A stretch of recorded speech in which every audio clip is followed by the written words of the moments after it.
America's first family. Gloria, will you hurry it up? Your father's got me in another one of his stupid arguments. Of course, when you're arguing about something stupid with somebody who's also stupid, the argument is bound to be stupid. Right, stupid? And we got a show for you.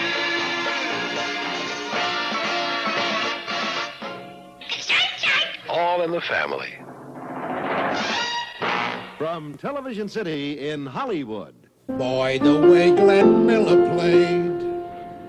Songs that made the hit parade. Guys like us, we had it made. Those were the days. And you knew when you were there. Dance for girls and men, women. Mister, we could use a man like Herbert Hoover again. Didn't need no welfare state. Everybody pulled his weight. G.R.O. LaSalle ran great. Those were the days.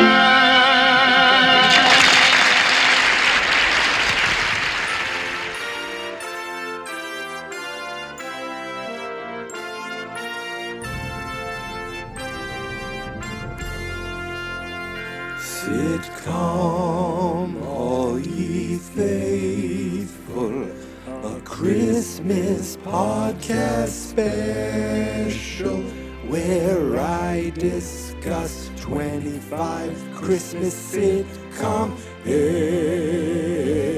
episodes. Please come and listen every day until Christmas. I'm sure we'll feature Fonzie, the Bradys, and Steve Urkel, Dunder Mifflin, Mayberry, and definitely Alf. We'll definitely talk about Alf.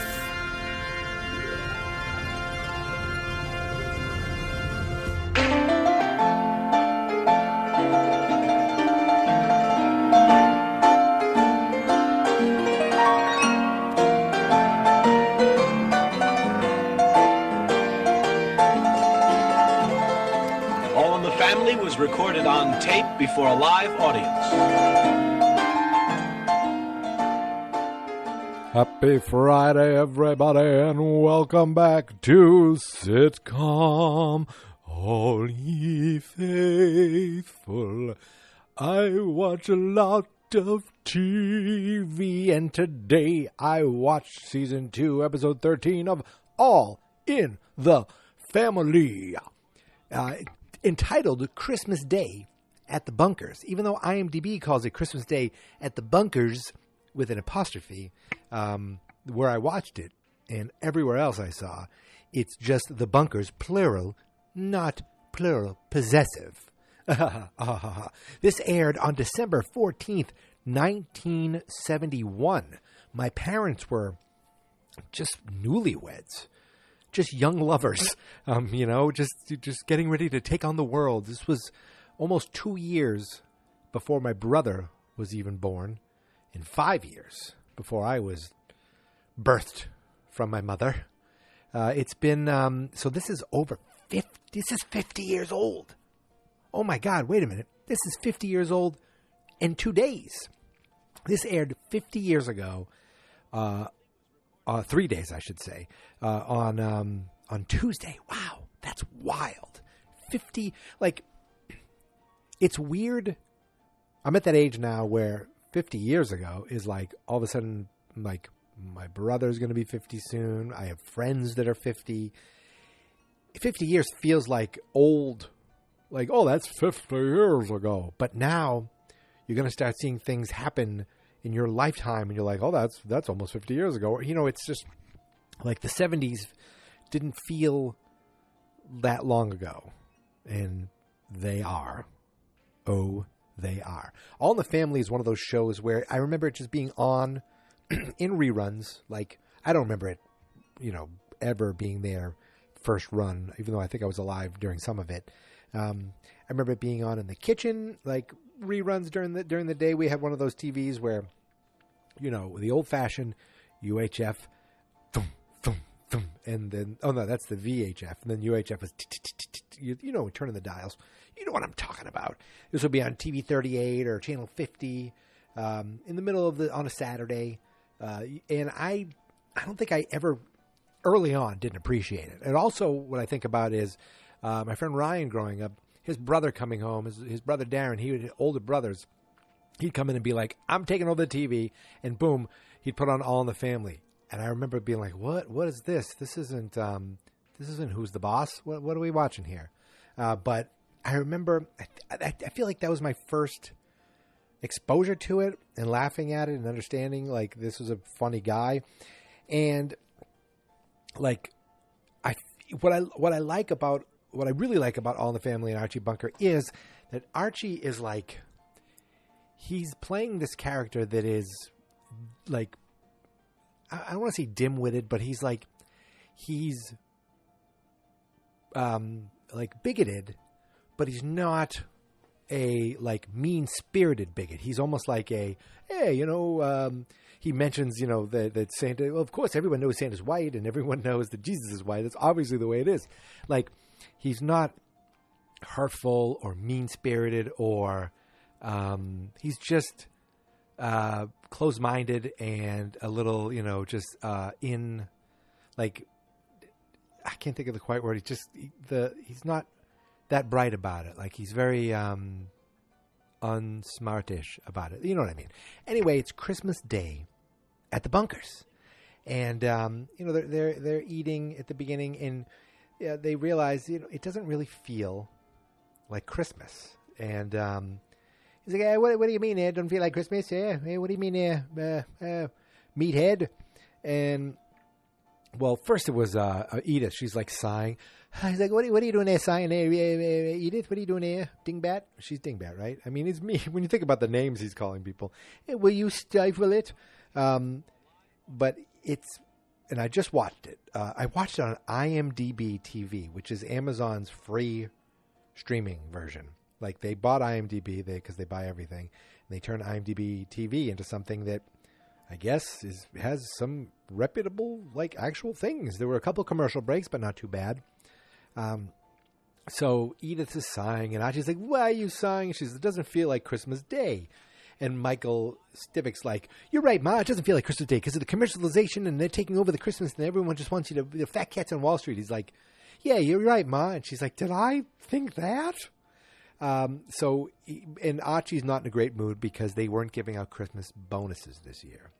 So they weren't giving out Christmas bonuses. And then he's like, well, something's not right with you, Archie. I mean, think about Christmas bonuses. Who cares? Something's not right. And then he's like, you know, you didn't even buy a tree. Usually you buy a nice tree.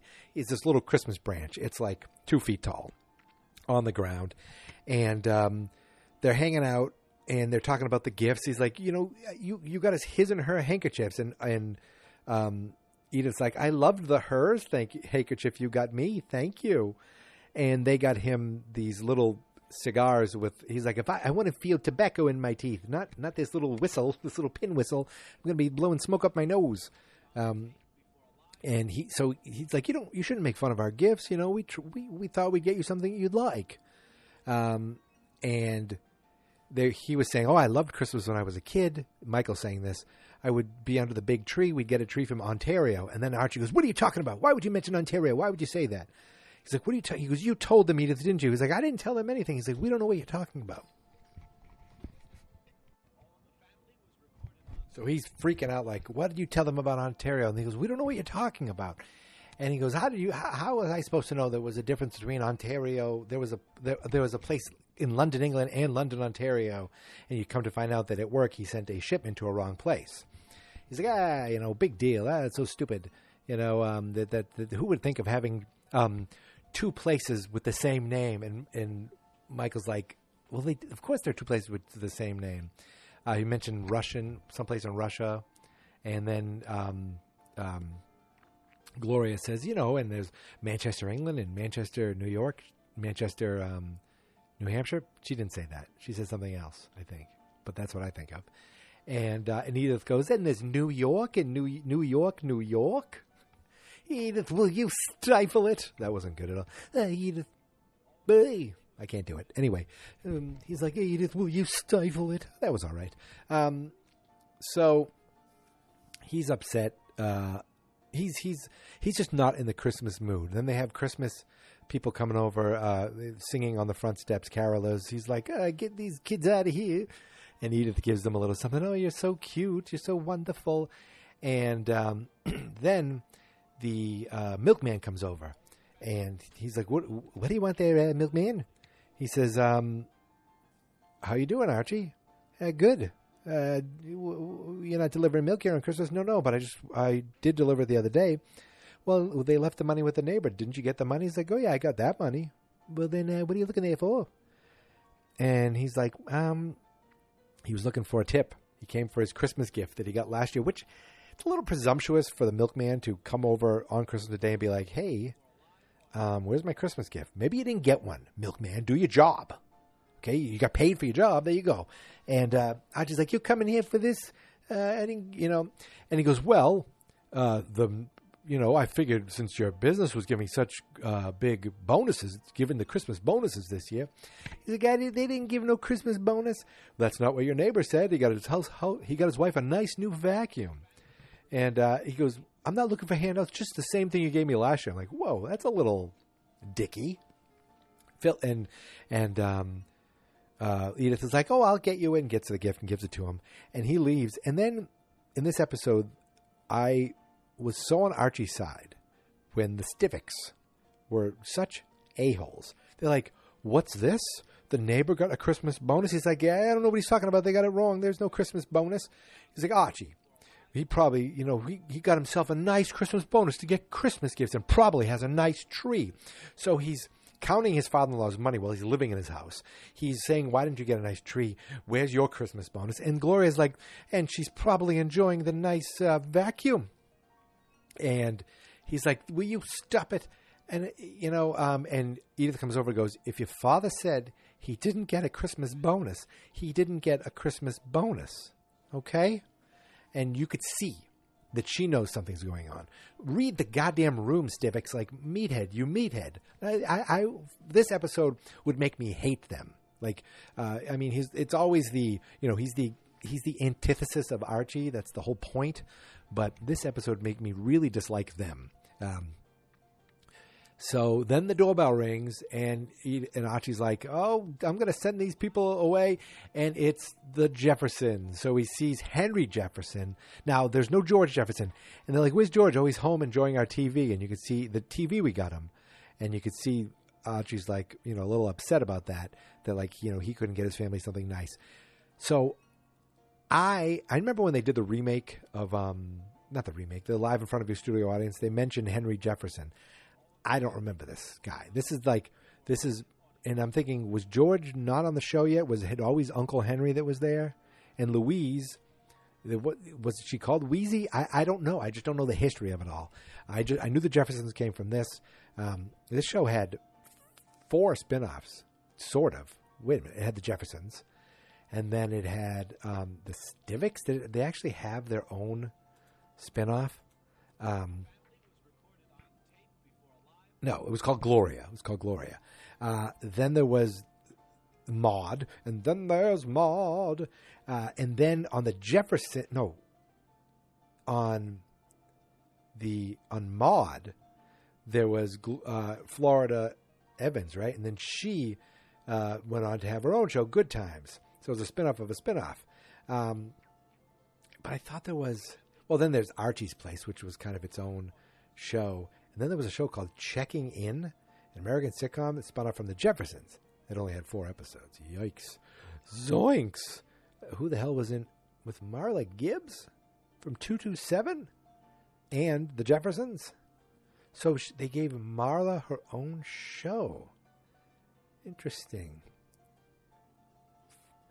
Okay. Anyway, I'm all over the place. So the Jeffersons come in, Wheezy, Lionel, and Henry, and Henry's like, oh, I see you. What do you got for a tree here? You're going with a very, like a pygmy. It was like a pygmy tree or a miniature tree. Yeah, like he's like, oh, that's very, new wave or something. He said something like very avant-garde, very cutting edge. Like he joked about it. And then they're like, oh, let's have some eggnog. And they come over, and this was the low-key funniest joke in the whole movie. Lionel says to Archie, he's like, this is some really good eggnog, Mr. Bunker. And he's like, yeah, you ain't just whistling Dixie. And Lionel goes, oh, no, I never do that. That was low-key the best joke in the episode. I thought that was very smartly written. The way he said it, the way he delivered it, just perfect. And so now Louise gives them some fruitcake. Fruitcake. And they're they're going to go, wait. I'm sorry, I'm seeing something here called in Cousin Maud's Visit. So Maud was also on Archie. She must have been. Anyway, I'm all over the place. But back to the show. So hey, let's all sit down. Let's sit down together. Not in my chair. Henry sits right in his chair. So Archie sits next to him, and this is when he does this, like, his prejudice, bigotry. But it's more like he's just like, what the hell's the word? I paused it, but I swear I didn't go look it up. Ignorant is the word I was thinking of. He's just ignorant. He's like ignorant to, bigoted, prejudiced, ignorant. But he's not like hurtful. He's not like, get out of my house or anything like that. He has the Jeffersons over, but he does talk to him. He's like, no, well, why you think you're Santa, huh? He's like, didn't we have this conversation? Santa Claus is white. And, just like Jesus is white. And, and Michael's like, we don't even know if Jesus, there was a whole thing where Michael's talking about Jesus, that's a fairy tale, Jesus being the Son of God. Because there probably was a prophet or some kind of Jesus, but doesn't, the Son of God. And Archie went into this whole thing about how Christianity is the right one and only religion, obviously, and all these other offshoots, but obviously Christianity is the religion. That's why, God named his son after the religion, after his son, Christian. He called him Christ for short. That was pretty funny.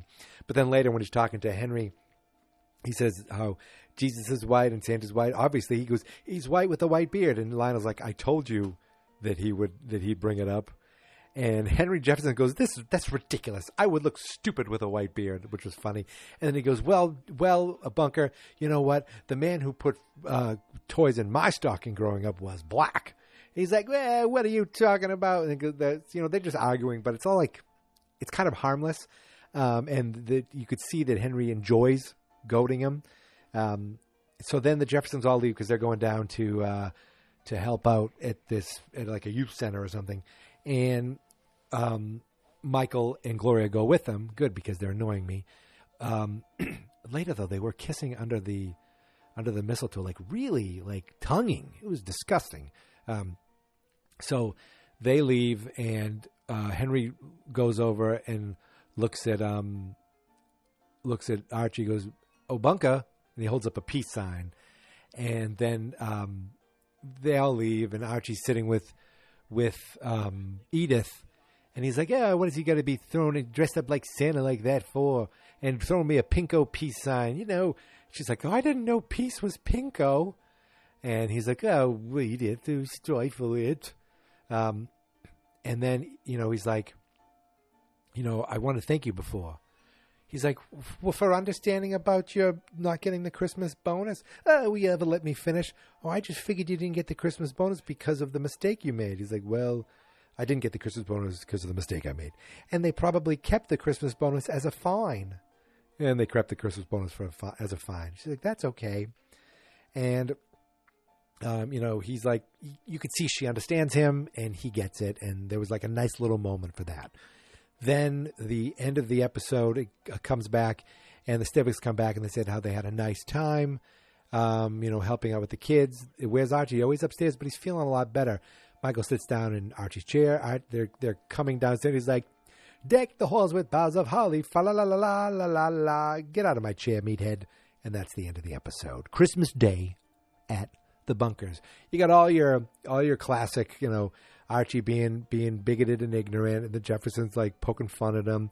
Michael being, his very, very liberal side of things, and Edith, New York. It was a good episode, a good, like, fun Christmas episode but made me annoyed that they would go anywhere near Michael, anywhere near Archie, and talk about his Christmas bonus, like it's their money to spend. And he says, I didn't want to make you, he said to Edith alone, I didn't want you to think that I spent it on something else or that I was too stingy to use it, I wouldn't be that way. And she's like, I'd never think that. So I like that moment, and I would have been like, get the hell out of my house, you goddamn meathead. Yeah, that's the episode. Yep. By the way, Glenn Miller played songs that made the hit parade. I mean, that theme song is even a little aged. Well, I mean, it's very aged. I don't know what the hell a La Salle is. Hubert Hoover again. Goyles were Goyles and men were men. I mean, that alone is like, if that came out today, it'd be like, what the hell does he mean by that? That is, it's an old sitcom, but yet there's still some very smart, relative, funny things. Obviously, that's why it's a classic. And Carol O'Connor as this Archie Bunker he's got to go down as one of the, GOATs, one of the top 5 sitcom characters of all time. I mean, just unbelievable. And that's and I don't think it was till years later. That stupid 12 days of Christmas that always gets played on the radio, where it's like these crazy lights, and it's like on the 12. It's a comedy version of the show, and then one guy goes hangovers. I don't think it was until the last few years that I realized I think that was supposed to be an Archie Bunker impressionist, because he's like, well, because later on he's like, oh geez, gee whiz, it sounded like he was trying to do an Archie Bunker, I think, which isn't important or relative to this in any way, but it is Christmas related, so there you go. So that's it, my friends. I want to thank you for doing 2 things. I want to thank you for staying subscribed to this podcast, and I want to thank you for listening to this episode. You are part of the few, the proud, the Geek Mentality listeners. You can find me on Twitter and on Instagram at Geek Mentality. The website is Fans Not Experts there, and the Facebook page is Fans Not Experts. Throw it a like. If you're on Facebook, search Fans Not Experts. It's fansnotexperts.com. It's facebook.com/fansnotexperts. Actually, twitter.com/fansnotexperts too. Throw us a follow. Throw us a like. Really, on Twitter, all I do is retweet all the other accounts I have when I'm tweeting out podcasts. So, that is it. The next time you hear me, I'll be talking with somebody else. And actually, there'll be a few more guest hosts coming up. The month is still not over. Again, it's not a full month. We only have, my God, we're already wow, we're in the final stretch, I feel like. And I'm excited. I'm excited because 2 of the podcasts, the shows, I wasn't even sure. One of them I didn't even think about. And the guy mentioned it. I said, oh, yes, let's do that. And then the other one I wasn't sure. And when he brought it up, my friend from college, I said, yes. Oh, yes, let's do that. So I'm very fit. And then the one I'm doing with my cousin, he chose it. I'll just say that. All right. So when you go, why is he doing this? It was guest choice, my friends, guest choice. So until then, everyone have a wonderful Friday. And I hope everyone's having a wonderful Christmas season. And I'll talk to you tomorrow. All right, my friends? All right. Those were the days. Here is my theme song. This is my podcast. I made it. Geek Mentality's what I named it. And I think you should listen and subscribe. 'Cause I'm kinda funny and awesome. I think that I'm worth your time. And I'm kinda handsome. My mom says, please listen and please subscribe. At least listen to this episode. Fans Not Experts.